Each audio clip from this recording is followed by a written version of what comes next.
Yes, 10th class में प्रिया। हम लोगों ने भारत में राष्ट्रवाद चैप्टर पढ़ा था और पिछले क्लास में हमने सविनय अवज्ञा आंदोलन यानी सिविल डिसोबीडियंस मूवमेंट के बारे में सारे डिटेल में हम पढ़ाई करी थी। आज आपके चैप्टर का ये जो लास्ट टॉपिक है वो है अ सेंस ऑफ कलेक्टिव बिलोंगिंग, सामूहिक अपनेपन का भाव। देखिए, आप लोगों ने जब मैंने आपको फर्स्ट चैप्टर पढ़ाया था हिस्ट्री का, यूरोप में राष्ट्रवाद, the rise of nationalism in Europe, तो मैंने आपको फ्रांस के में किस तरह से राष्ट्रवाद की भावना पैदा हुई ये बताया था। उसमें मैंने बताया था कि किस तरह से उन्होंने राष्ट्रगीत, राष्ट्रगान वगैरह गाए थे और उनकी प्रॉपर यूनिफॉर्म, एक तरह का ड्रेस पहनना और किस तरह से वो जो वर्ड यूज़ करते थे सिटीजन, सिटोयन, ये सारी चीज़ें, ये सारी सिंबल्स हैं जिससे कि आप जो है आप में एक राष्ट्रवाद की भावना पैदा होती है। तो जब हमारे भारत में राष्ट्रीय आंदोलन यानी नेशनल मूवमेंट शुरू हो रहा था, तो राष्ट्रीय आंदोलन में पूरे, देखिए उस टाइम पे भारत बटा हुआ था। जैसे आज के टाइम पे आप इंडिया देख रहे हैं वैसा नहीं था। कहीं पे प्रिंसली स्टेट्स थे, कहीं पे राजा शासन कर रहे थे, कहीं ब्रिटिश गवर्नमेंट का शासन था, कहीं बड़े रजवाड़ों का था, कहीं कुछ इंडिपेंडेंट थी, ठीक है।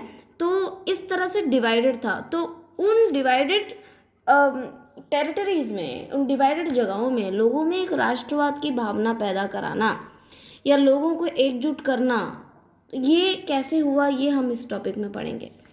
देखिए, nationalism spread when people begin to believe that they are all the part of the same nation. क्या है नेशनलिज्म, राष्ट्रवाद क्या है? It's a sense of collective belonging, यानी कि सामूहिक अपनेपन के भाव को ही तो हम राष्ट्रवाद कहते हैं।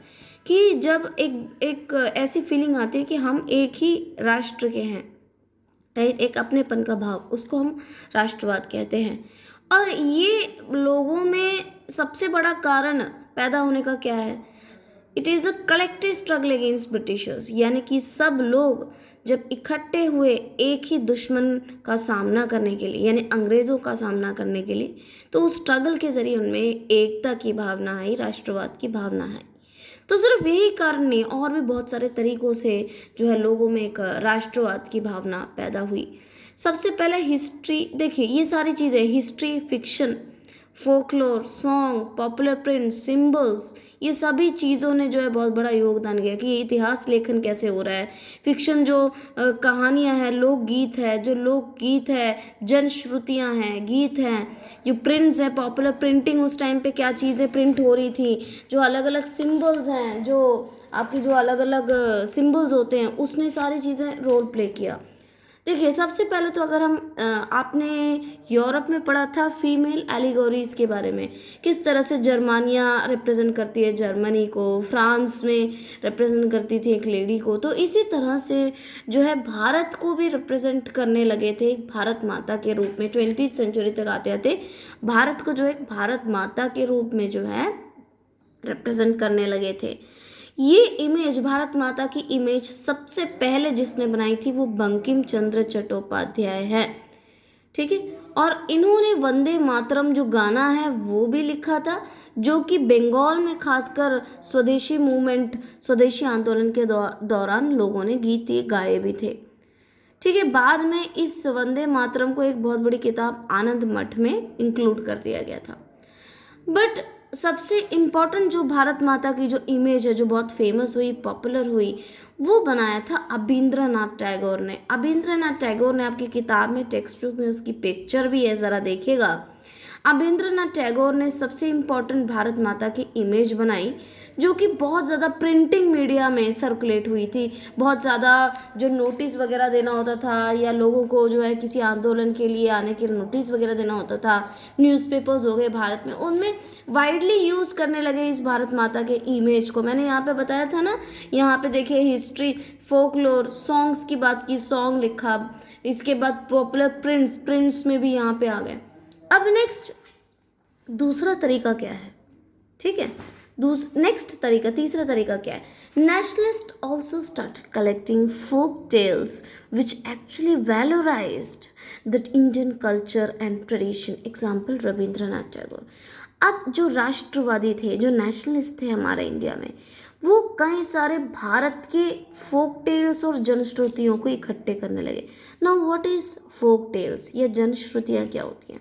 हमारे, आप कहते हैं ना, नाना नानी दादा दादी हमें कहानियाँ सुनाते, बहुत सारे हमारे इंडिया की कहानियाँ हैं जो कहीं लिखी हुई नहीं है, जो एक जनरेशन टू दूसरे जनरेशन पास ऑन होती है सुन के।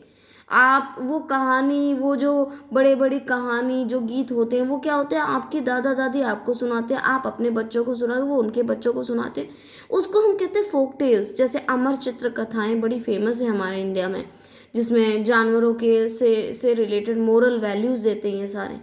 ये सारी चीज़ें जो है नेशनलिस्ट इकट्ठे करने लगे इन जनश्रुतियों को, जिसने इंडिया के कल्चर को, ट्रेडिशन को बहुत ज़्यादा बड़ा चढ़ा के दिखाया। जो कहा कि ये देखो, ये हमारी संस्कृति, ये हमारी संस्कृति जिसमें इतने अच्छी जनश्रुतियाँ जो हैं जनरेशन टू जनरेशन इम्पार्ट होती हैं। और ये काम किया किसने? रविंद्रनाथ टैगोर ने। बहुत सारे फोक टेल्स और को सुन के, ढूंढ के उन्होंने अपनी किताब में लिखा।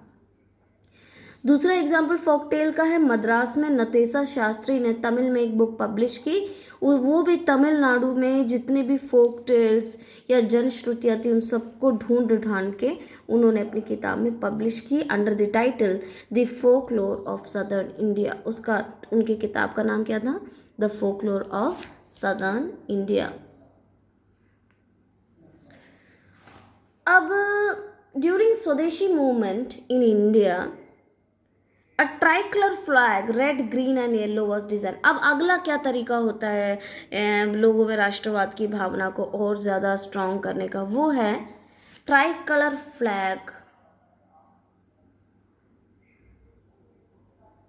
ओके, तो सबसे पहले तिरंगा ट्राइकलर स्वदेशी मूवमेंट के दौरान ट्राइकलर फ्लैग डिज़ाइन किया गया, जो इनिशियली रेड ग्रीन और येलो कलर का था।